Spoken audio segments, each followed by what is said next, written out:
제자들은 예수님의 부활을 보았지만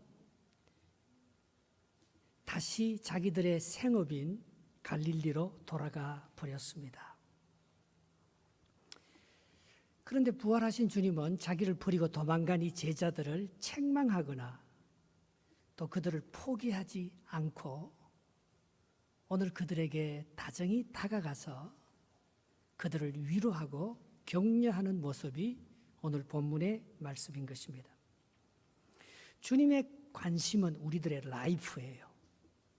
오늘 본문 5절에 그렇게 시작합니다. 본문 5절 갖고 있으면 같이 한번 읽어보겠습니다. 영어로 읽는 사람들은 in English로 같이 읽겠습니다. 5절 시작. 예수께서 이르시되 얘들아 너희에게 고기가 있느냐 대답하되 없나이다. 아멘. 예수님께서 너희들은 왜 나를 배반하고 복음을 전하러 다니지 않고 왜 이렇게 다시 고기나 잡는 그런 세상적인 사람이 되었느냐? 그렇게 야단치거나 나무르지 않고 예수님께서 그들에게 던진 질문은 이것이었습니다. 너희에게 고기가 있느냐? 그 제자들이 뭐라고 대답했어요? No, 없습니다. 예수님이 이 제자들이 갈릴리 바다에 가서 고기를 잡았는지 안 잡았는지 몰라서 이 질문을 했겠습니까? 예수님 벌써 다 알고 있어요. 밤새 고기를 잡았지만 고기를 한 마리도 못 잡은 걸 다 알고 있어요. 그런데 왜 예수님께서는 그들에게 너희에게 고기가 있느냐 그렇게 물었겠어요? 그것은 예수님이 이 제자들에게 해준 약속의 말씀이 있었기 때문에 그런 거예요. 너희들이 고기를 잡으려고 아무리 힘쓴다고 해도 고기를 잡고 잘 먹고 잘 사는 너희의 라이프가 좋아지지 않는다는 것을 그들에게 이미 가르쳐 주셨어요. 너희들이 정말 너희들의 라이프를 부유하고 고기를 많이 잡고 싶으면 고기 잡는 것이 먼저가 아니고 이게 먼저라고 말씀해 주신 하나님의 약속의 말씀을 그들에게 상기시켜 주고 싶었기 때문에 이 말씀을 물은 거예요. 마태복음 6장 33절입니다. 같이 한번 읽어볼까요? 시작. 그런즉 너희는 먼저 그의 나라와 그의 의를 구하라. 그리하면 이 모든 것을 너희에게 더하시리라. 아멘. 하나님의 나라와 하나님의 의를 먼저 구하면서 살아가면은 무엇을 먹을까, 무엇을 마실까, 무엇을 입을까 하나님께서 다 책임져 주겠다고 약속했는데 너희들이 부활한 나를 믿지 못하고 하나님의 나라를 위해서 고기 잡는 게 아니고 네가 먹고 살기 위해서 고기 잡으려고 하니까 고기가 한 마리도 잡히지 않지 않느냐 그걸 가르쳐 주려고 예수님께서 너희에게 고기가 있느냐 그렇게 물으셨다는 것입니다. 아담과 하와가 하나님의 말씀을 어기고 선악과를 따먹어 버렸어요. 그리고 나서는 이상하게 하나님 앞에 나타날 자신이 없어요. 두려워서. 그리고 보니까 자기가 또 뻘거벗었다는 것을 알게 되었어요. 부끄러워서 동산나무 사이에 숨었어요. 그때 하나님께서 나타나셔서 아담에게 똑같이 묻습니다. 아담아, 아담아, 네가 어디 있느냐? 하나님께서 아담과 하와가 어디 숨었는지 몰라서 아담을 찾고 보고 싶어서 지금 숨바꼭질하는 아담을 불러내기 위해서 아담아, 아담아, 내가 어디 있느냐 그렇게 불렀겠어요? 아담이 어디 있는 줄 알아요. 아담에게 한 약속을 상기시켜 주기 위해서 오늘 아담을 부르는 거예요. 네가 이 동산에 있는 모든 실과는 마음대로 먹어도 된다. 그러나 한 가지만 너와 나 사이에 관계를 계속해서 하고 싶으면 이것은 지켜야 한다. 창세기 2장 17절 말씀을 상기시켜 주기 위해서 오늘 하나님께서는 아담을 불렀던 것입니다. 선악을 알게 하는 나무의 열매는 먹지 말라. 내가 먹는 날에는 반드시 죽으니라 하시니라.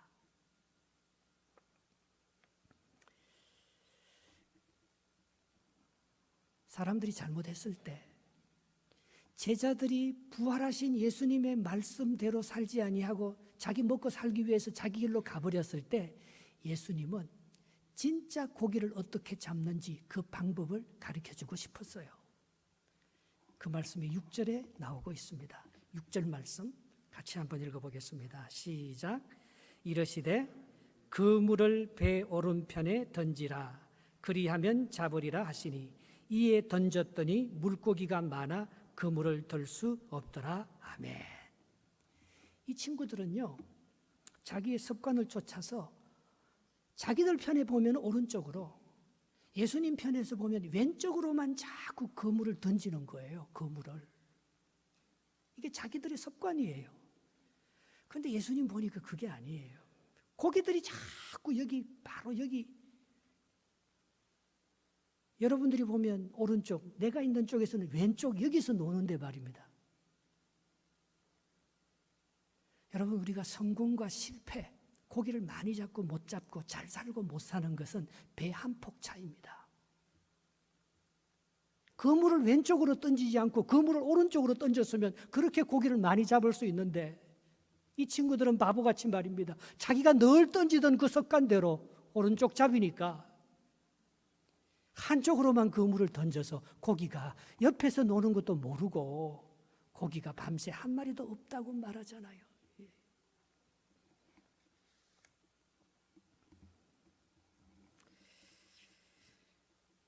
배 한 폭 사이를 두고 우리 인생의 성공과 실패가 갈라지는 거예요.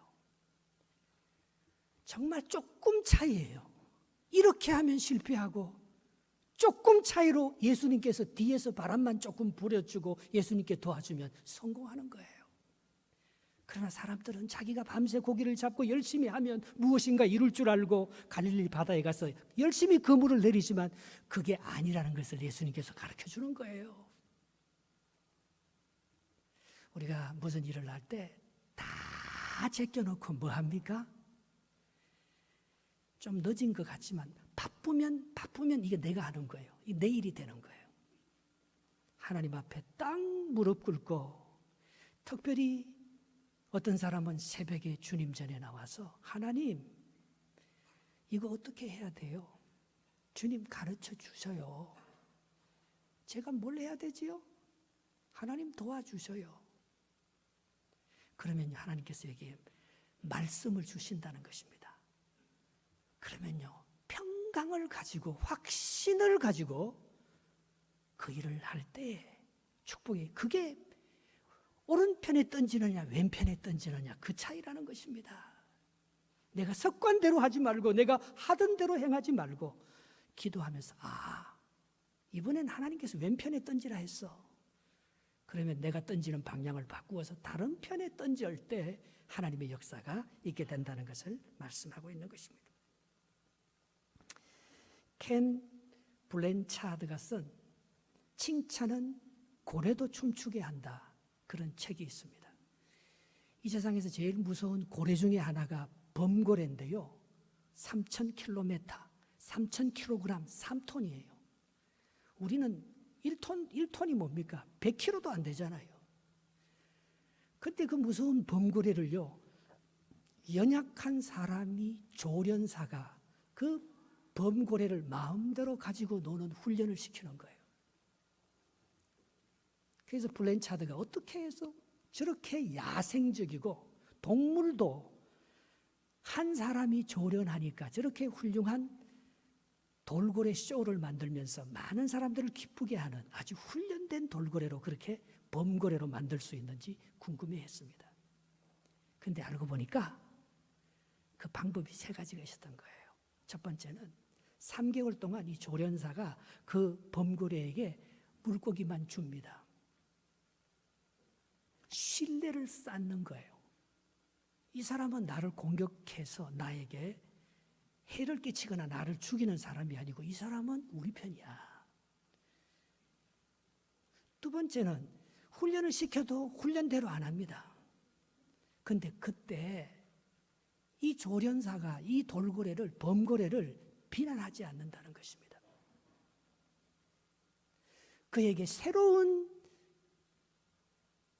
비전을, 새로운 그의 도전할 수 있는 기회를 주면서 그가 계속해서 그것을 할 수 있도록 도와주고 있다는 것입니다. 우리 자녀들을 키울 때 우리 자녀들이 우리 말을 안 들을 때가 많습니다. 그때 쉽게 판단하고 비난할 수 있잖아요. 그런데 어떻게 하면 우리 자녀들이 정말 하나님이 주시는 귀한 자녀들을 잘 만들 수 있을까요? 7대1이라고 그래요. 한 번 비난하고 판단하려고 하면 7번은 칭찬해 줘야 돼요.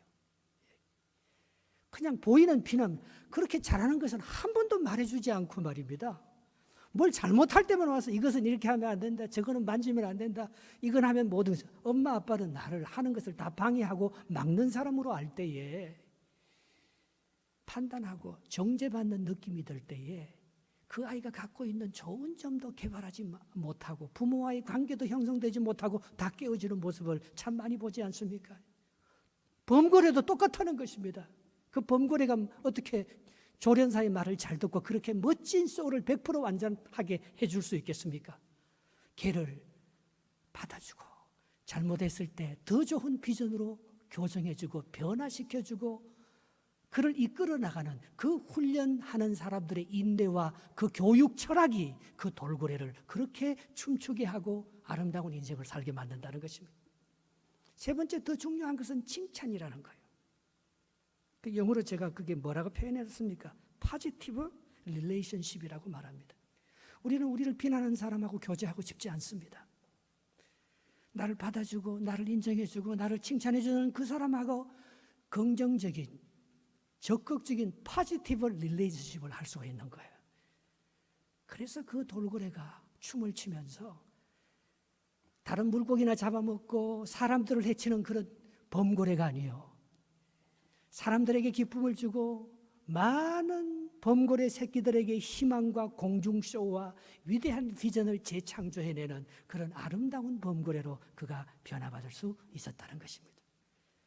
예수님은 예수님의 말도 안 듣고 땅끝까지 가서 복음 전하라고 예수님 죽고 나서 그렇게 말했고 성령을 보내주시고 예수님이 그에게 부활의 모습을 보여줬는데도 그들은 갈릴리 바다로 가서 고기나 잡고 놀고 있었습니다. 그러나 예수님은 그들에게 가서 그들을 나무라거나 정죄하기 전에 정말 그들에게 다가가서서 위로하고 그들을 다시 한번 긍정적인 에너지로 방향을 바꾸어주면서 어떻게 하면 너희들이 고기를 잘 잡고 하나님의 나라를 이루어갈 것인지 그들에게 보여주고 있었다는 것입니다. 하나님은 우리가 넘어질 때 잡아주고 세워주는 고무줄과 같은 존재라는 것입니다. 7절에서 9절 말씀 한번 읽어보겠습니다. 7절, 8절, 9절 같이 읽읍시다. 시작. 예수께서 사랑하시는 그 제자가 베드로에게 이르되 주님이시다 하니 시몬 베드로가 벗고 있다가 주님이라 하는 말을 듣고 그 뜻을 들은 후에 바다로 뛰어내리더라.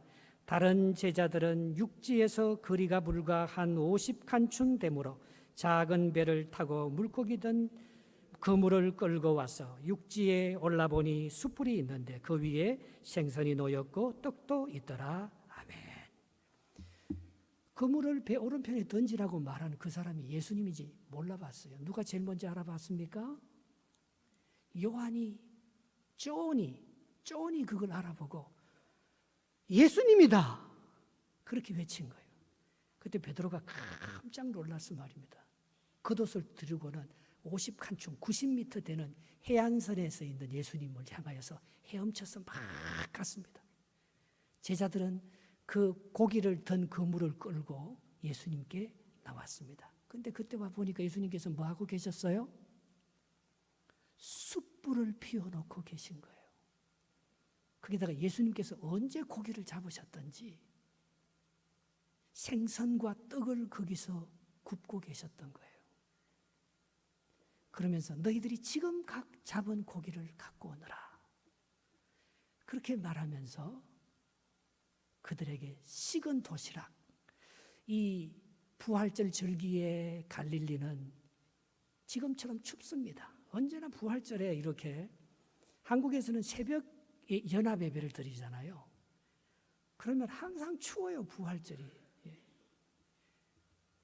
그리고 갈릴리 바다는요, 여기는 안 추워도요, 저기 온타리오 호숫가에 나가면은 바람이 많이 붑니다. 거기다가 밤새 한 마리도 고기도 못 잡았기 때문에 너무 배가 고파요. 너무 절망하고 허탈합니다. 주님은 그들에게 말입니다. 따뜻한 숯불을 피워놓고 이 고기를 대접할 식단을 준비하고 계셨다는 사실이에요.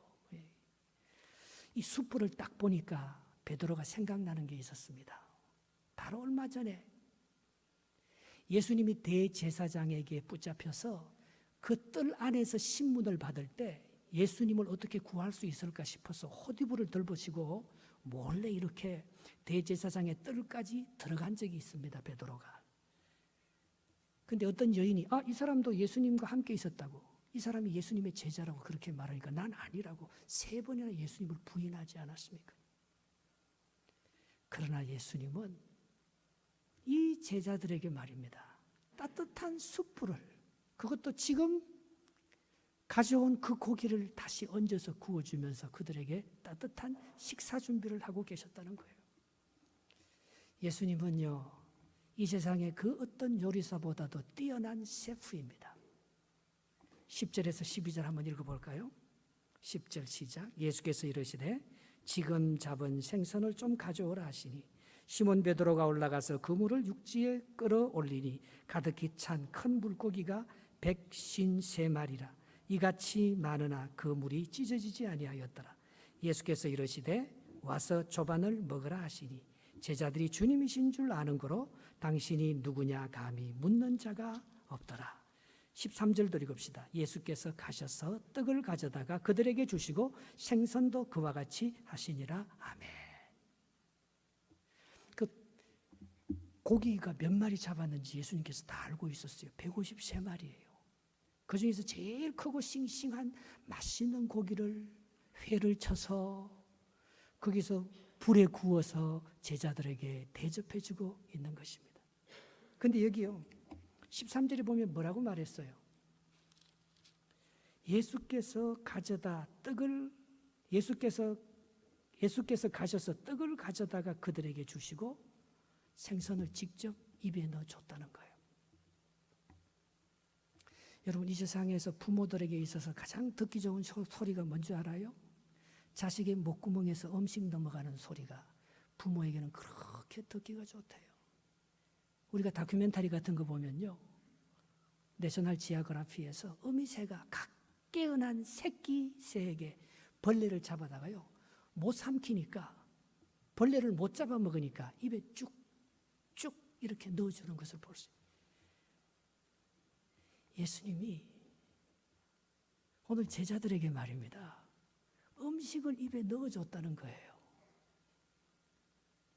그러니까 거기 12절에 보면 제자들이 할 말이 없는 거예요. 주님이신 줄 아는 거로 당신이 누구냐 감히 묻는 자가 아무도 없더라 했습니다. 아버지가 이상해 그런 드라마가 있었습니다. 그런데 이 한 아들이 말입니다. 아버지 없이 정말 가정의 사랑에 목말라 자랐어요. 35년 동안. 그런데 어떻게 하다가 아버지 친구를 만났어요. 그런데 그 아버지 친구가 말입니다. 김밥집을 하는데 자기가 친히 그 김밥을 말아갖고 이 아이에게 김밥을 입으로 이렇게 넣어주는 거예요. 자기는 한 번도 35년 동안 자라면서 누가 자기 입에 김밥을 넣어주는 것을 받아 먹어본 적이 없어요. 그런데 이 친구 아버지가 말입니다. 내가 너 아들로 삼고 싶다고 말하면서 35년 동안 너가 얼마나 외로웠냐고, 아버지의 손길이 얼마나 그리웠냐고 하면서 그 김밥을, 자기가 직접 말한 김밥을 자기 친구 아들에게 넣어줄 때 말입니다. 갑자기 그 외로움, 35년 동안 아버지에 대한 서러움, 그런 것들이 확 풀리면서 눈물을 툭툭 흘리게 되었다는 거예요. 오늘 예수님께서 우리 그렇게 하신다는 거예요. 부활은요, 진짜 부활이 뭐냐? 하나님이 우리를 위로해 주신다는 거예요. 내가 부활했으니 너희가 가서 부활을 전하라 한다고 부활을 전하는 게 아니고, 네가 학생이니까 이렇게 똑똑하게 자랐으니까 공부 열심히 해서 위대하게 되라고 그렇게 판단하고 그에게 우리가 뭘 교훈한다고 그가 잘 되는 게 아니고 말입니다. 오늘 예수님께서 친히 지금 드라마 하나님의 사랑이 어떤 것인지를 보여주고 있지 않습니까? 바로 이게 부활이라는 거예요. 예. 부활은 오늘 이렇게 우리가 예배드리면서 성경에 예수님 부활하시니까 부활했는가 보다, 그게 부활이 아니고 그거는 역사적인 부활, 과거 2000년에 있었던 한 사건의 부활에 불과하죠. 그것이 오늘 나의 부활, 오늘 그것이 나의 삶. 예수님의 관심은 제자들이 고기 잡는 그 라이프 자체에 있었습니다. 그 라이프에게 진정한 생명을 주고 진정한 축복을 주는 것이 예수님의 부활의 생명의 말씀이었습니다. 오늘 이 놀라운 부활절 4월의 말입니다. 예수님을 모시고 예수님의 말씀과 더불어 살 때에 오늘 우리와 함께 하시는 그 부활의 놀라운 축복의 그 위로의 말씀이 우리가 젖으심으로 말미암아 우리 삶 속에 정말 변화되는, 이제는 더 이상 아버지의 사랑에 목말라 하지 않는, 이제는 더 이상 물고기 잡는 것 거기에 내 삶의 전부를 걸지 아니하는, 예수님이 부활하셔서 예수님이 우리의 먹고 살고 우리의 입고 우리의 가는 모든 문제를 해결해 주셨어. 그렇게 고백하면서 부활의 주님을 찬양하며 영광스럽게 살아가는 저와 여러분들 될 수 있으시기를 주님의 이름으로 축복합니다.